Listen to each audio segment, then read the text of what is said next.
Selamat pagi, Eyang, Bapak Ibu, Saudara-saudari, dan anak-anak yang terkasih di dalam Tuhan Yesus Kristus.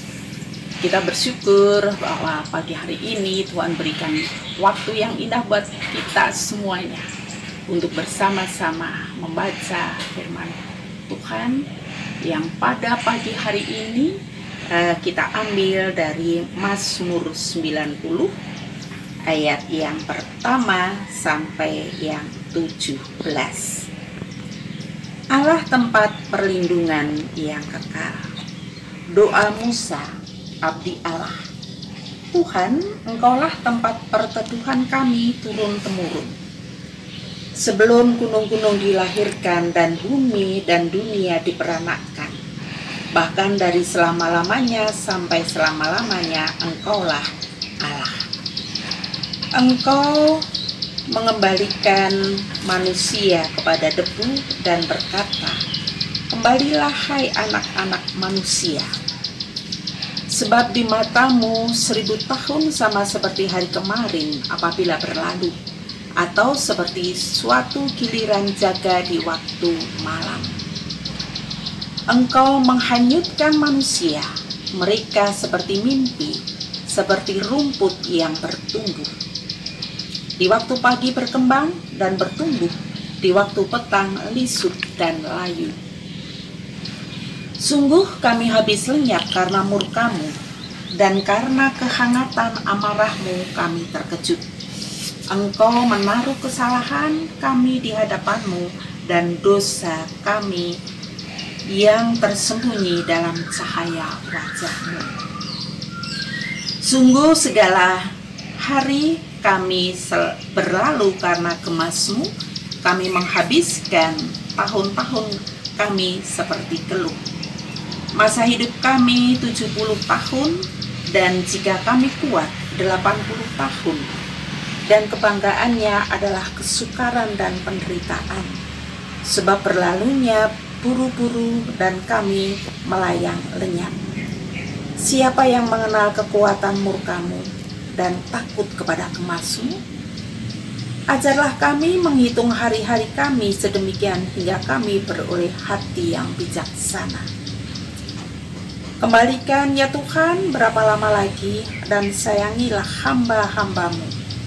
Kenyangkanlah kami di waktu pagi dengan kasih setiamu, supaya kami bersorak-sorai dan bersuka cita semasa hari-hari kami. Buatlah kami bersuka cita seimbang dengan hari-hari yang Engkau menilas kami, seimbang dengan tahun-tahun kami mengalami celaka. Biarlah kelihatan kepada hamba-hambamu perbuatanmu dan semarakmu kepada anak-anak mereka. Kiranya kemurahan Tuhan Allah kami atas kami, dan teguhkanlah perbuatan tangan kami. Ya, perbuatan tangan kami, teguhkanlah itu. Sedangkan nats yang akan kita baca bersama dan kita renungkan adalah ayat yang ke-12. Ajarlah kami menghitung hari-hari kami sedemikian hingga kami beroleh hati yang bijaksana. Bapak, Ibu, Eyang, dan anak-anak yang terkasih, pagi hari ini renungan akan kita beri judul kebahagiaan dan kesuksesan. Eyang, Bapak, Ibu, anak-anak, saudara-saudari yang terkasih di dalam Tuhan Yesus Kristus, tiada terasa kita sudah memasuki bulan ke-8 tahun 2020.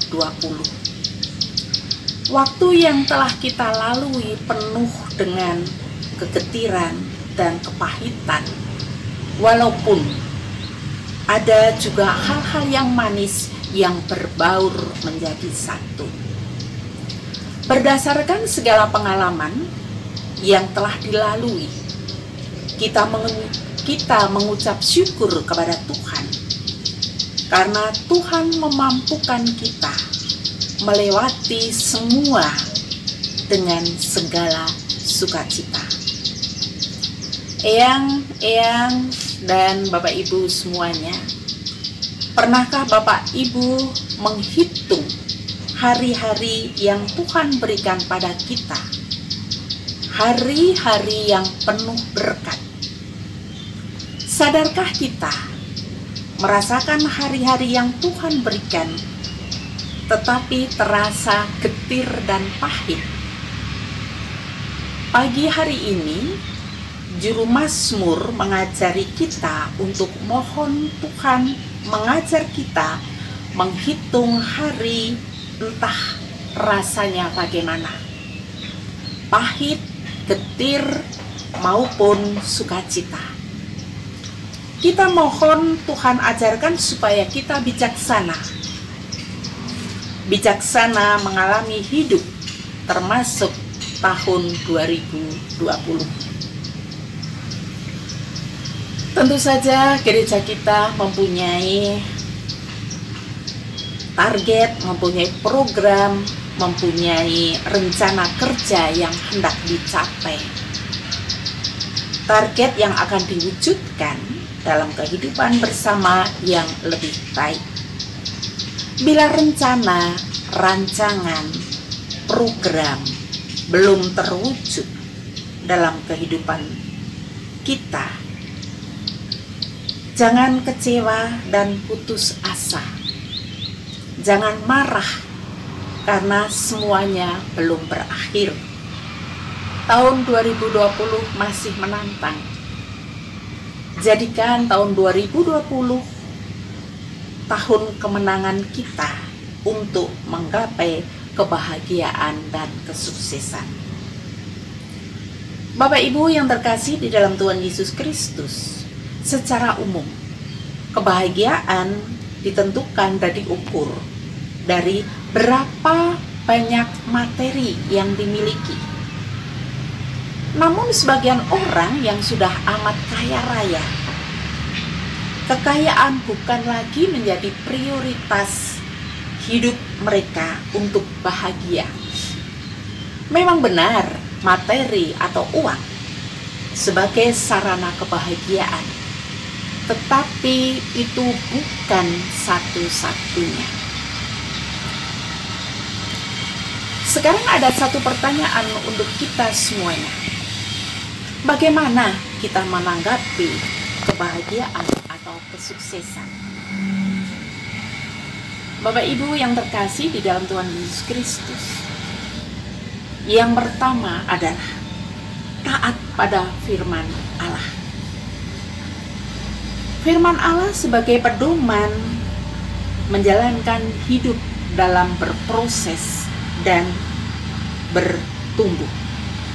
Jika itu sudah kita lakukan, maka kita akan mendengar, kemudian merenungkan dan melakukan firman dalam kehidupan kita.